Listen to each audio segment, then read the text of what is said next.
अभी दिया होगा। हाँ जी, वो कटर तो हमें नया ही दिया था। नया की बार यूज हुआ सर वो। फिर उसके बाद तो जिस कंपनी का जिस कंपनी का दिया तो अभी गारंटी पीरियड में चला होगा। हाँ जी,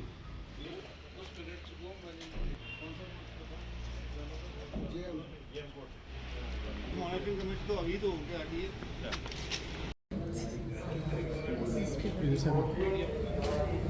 ये खाने की तरह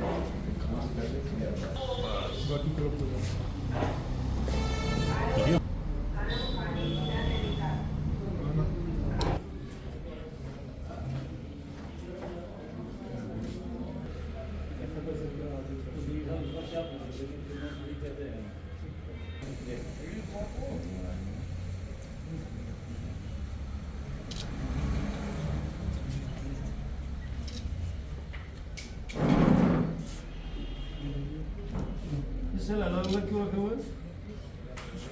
लॉन्ग और शॉर्ट रेंज की वजह से सर।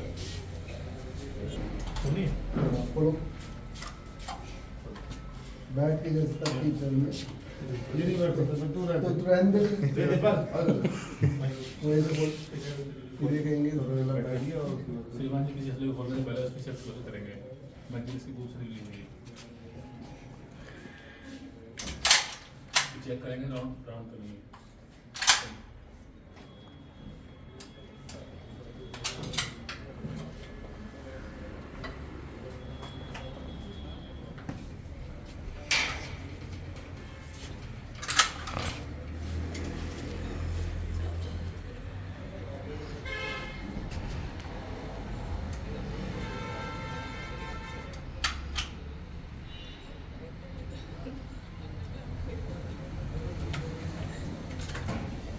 लोग इसको नाम दे। सर ठीक है।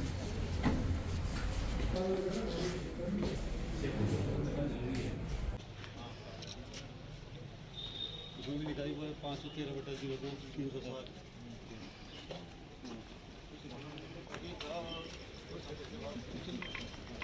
हाँ वो है।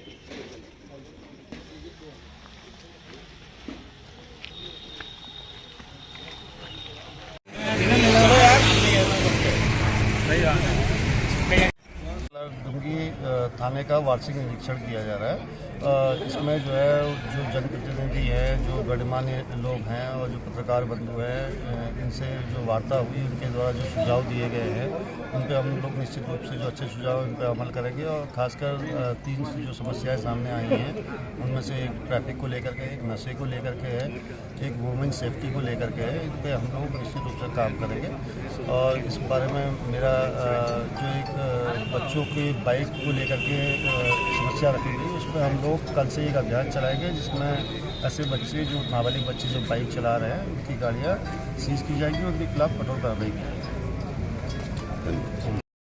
सीओ महोदय, थानाध्यक्ष नंदन सिंह रावत जी, हमारे मुस्कान के वरिष्ठ जन, पत्रकार बंधु, छायाकार बंधु, जैसा कि पूर्व में वक्ताओं द्वारा बताया भी गया है कि एसएसपी साहब से मैं भी विशेष गुजारिश करूंगा कि कालाडूंगी क्षेत्र में जो है एक स्मैक की जो लत क्षेत्र में लग गई थी और हम लोग काफ़ी इससे परेशान थे। और वाकई में कहीं आज बहुत दूर तक देखने को मिलता है कि स्मैक लगभग कालाडूंगी की समाप्ति की ओर है। देखिए, एक ऐसा नशा है कि एक दूसरे को जागरूक करने का काम एक नशेड़ी करते हैं। अब कितना पुलिस उनको पकड़े, लेकिन कहीं ना कहीं जो बॉर्डर से आ जाता है उसके लिए पुलिस क्या कर सकती है और क्या नहीं कर सकती, उस बारे में थोड़ा एक सोचनीय विषय है। और जैसा कि क्षेत्र में बहुत बढ़िया इस टाइम कार्यकाल नंदन सिंह रावत जी का चल रहा है और हम लोग भी थोड़ा, हम लोगों को प्रॉब्लम रहती है कि नगर पंचायत क्षेत्र के अंदर में हम लोगों के पास जगहों का थोड़ा अभाव है, तो इसलिए थोड़ा पार्किंग की व्यवस्था में हम लोगों को प्रॉब्लम रहती है। तो उसके लिए हमने डीएम साहब को भी लिखा है कि हमें कोई पार्किंग की जल्द व्यवस्था की जाए, जिससे इतना ज़्यादा इस समय आप देख रहे हैं कि बहुत ज़्यादा ट्रैफिक कालाडूंगी के अंदर हो चुका है और सड़कें बहुत छोटी हो चुकी हैं।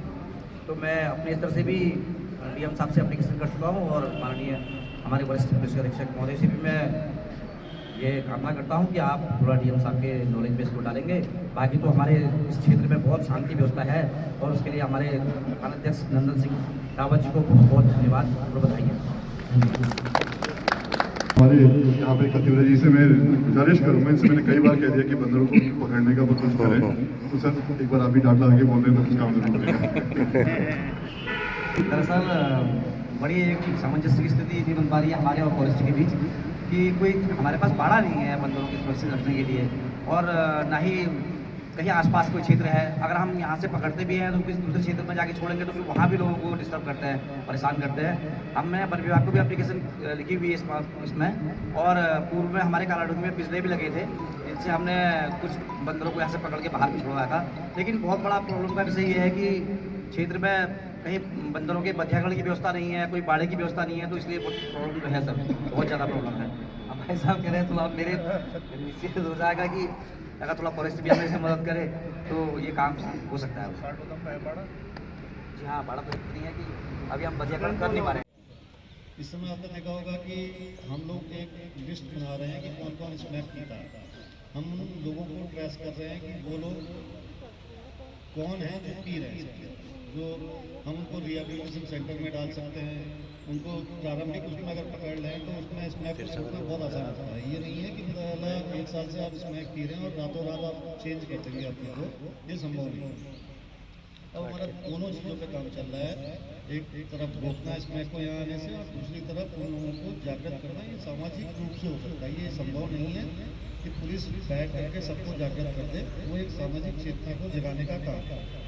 सबसे पहला परिवार, और दूसरा जो टीचर्स होते हैं, अगर वो बच्चों पे इतना ज़्यादा अच्छे से अवेयरनेस कैंपेन चला रहे हैं, वो उन्हें बताएं कि इससे ये मृत्यु का सबसे बड़ा कारण बन सकता है।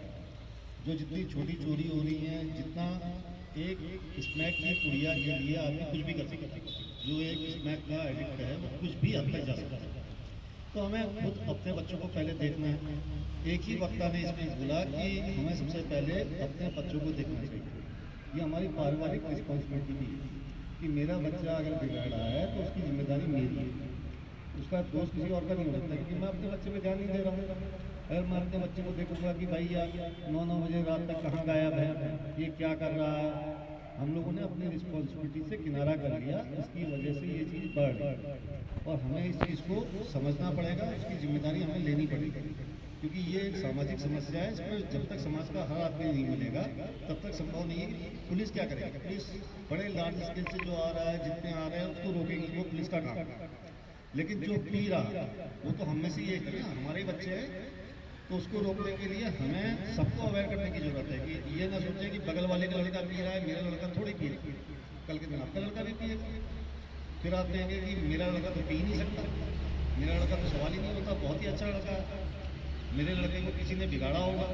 ये हमारे जो भाव होते हैं उसकी वजह से ये सब चीज़ें बढ़ती हैं, और इसको हमें कंट्रोल करने के लिए हर एक बच्चे को अपना बच्चा समझ के लेना पड़ता है। जब हम लोग ये सोचेंगे कि भाई ये बच्चा पी रहा है तो हमें इसके घर वालों को इन्फॉर्मेशन देनी चाहिए, या पुलिस को बताएं। जो डाटा बैंक हम बना रहे हैं वो बेसिकली इसीलिए बना रहे हैं कि हर एक लड़का हमारे निगाह में हो। ये कोई 30-35 साल का आदमी नहीं पीता स्मैक, इसको पीने वाले हैं 16 साल से लेकर 25 साल तक के बच्चे, क्योंकि ये टारगेटेड होते हैं। वो बच्चे जोश में ऐसी चीज़ें करते हैं जिसकी वजह से इसकी डिमांड इतनी ज़्यादा है। और सबसे महंगा नशा भी आज के दिन वही है कि आप एकदम रोड पे जाते हैं तो सर मुझे ऐसा लगता है कि उससे निश्चित ही कभी ना कभी कोई एक्सीडेंट जरूर होगा। एवं जब अगर हम उस बकरी को पकड़ लेते हैं या कुछ दिक्कत आती है तो हम जो उस बकरी का मालिक है, मुझे ऐसा लगता है कि भविष्य में कभी ना कभी उनसे कोई विवाद हो सकता है, बड़ा विवाद। और ये ऐसी समस्या है जिसको मुझे ऐसा लगता है कि तत्काल प्रभाव से नियंत्रण हो सकता है, क्योंकि कुछ ही लोग पालते हैं बकरियाँ और वो 1-2 वार्डों की ही दिक्कत है। इसका जरा ध्यान रखें। एवं मैं आपको समस्त क्षेत्र से आपको धन्यवाद।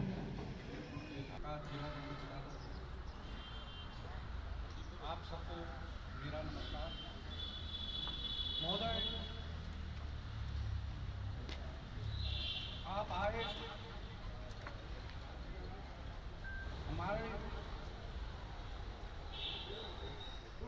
मतलब समस्या सुनी।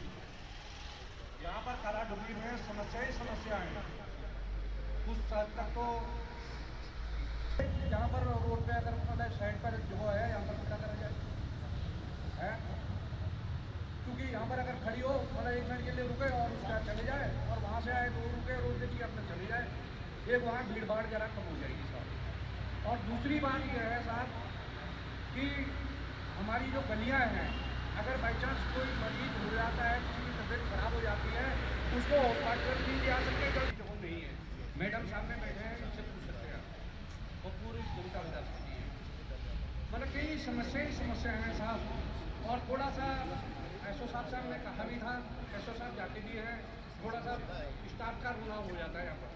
सीधी सी बात यहाँ पर है, कहते कि आप भी सुने, साहब भी सामने बैठे हैं, तो थोड़ा सा बढ़ाइए, ये चीज़ें थोड़ा सा मतलब इसमें कंट्रोल हो जाए, थोड़ा सा नशे पे हो जाए, जनता आपकी बहुत ज़्यादा आभारी रहती है।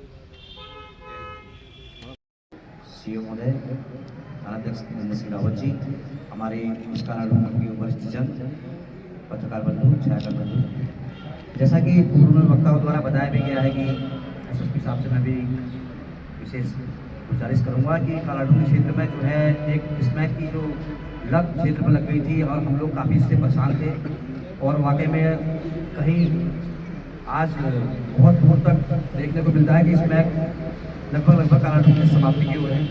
देखिए, एक ऐसा नशा है कि एक दूसरे को जागरूक करने का काम एक नशेड़ी करते हैं। अब कितना पुलिस उनको पकड़े, लेकिन कहीं ना कहीं जो बॉर्डर से आ जाता है उसके लिए पुलिस क्या कर सकती है और क्या नहीं कर सकती, उस बारे में थोड़ा एक सोचनीय विषय है। और जैसा कि क्षेत्र में बहुत बढ़िया इस टाइम कार्यकाल नंदन सिंह रावत जी का चल रहा है और हम लोग भी थोड़ा, हम लोगों को प्रॉब्लम रहती है कि नगर पंचायत क्षेत्र के अंदर में हम लोगों के पास जगहों का थोड़ा अभाव है, तो इसलिए थोड़ा पार्किंग की व्यवस्था में हम लोगों को प्रॉब्लम रहती है। तो उसके लिए हमने डीएम साहब को भी लिखा है कि हमें कोई पार्किंग की जल्द व्यवस्था की जाए, जिससे इतना ज़्यादा इस समय आप देख रहे हैं कि बहुत ज़्यादा ट्रैफिक कालाडूंगी के अंदर हो चुका है और सड़कें बहुत छोटी हो चुकी हैं। तो मैं अपने स्तर से भी डीएम साहब से एप्लीकेशन कर चुका हूँ और माननीय हमारे वरिष्ठ पुलिस अधीक्षक महोदय से भी मैं ये कामना करता हूँ कि आप थोड़ा डीएम साहब के नॉलेज में इसको डालेंगे। बाकी तो हमारे इस क्षेत्र में बहुत शांति व्यवस्था है और उसके लिए हमारे थानाध्यक्ष नंदन सिंह रावत जी को बहुत बहुत धन्यवाद और बधाई। हमारे यहाँ पे कतिवरा जी से मैं गुजारिश करूँगा, इनसे मैंने कई बार कह दिया कि बंदरों को पकड़ने का कुछ करें, तो सर एक बार आप भी डांट लगा के बोल रहे हैं तो कुछ काम जरूर करेगा।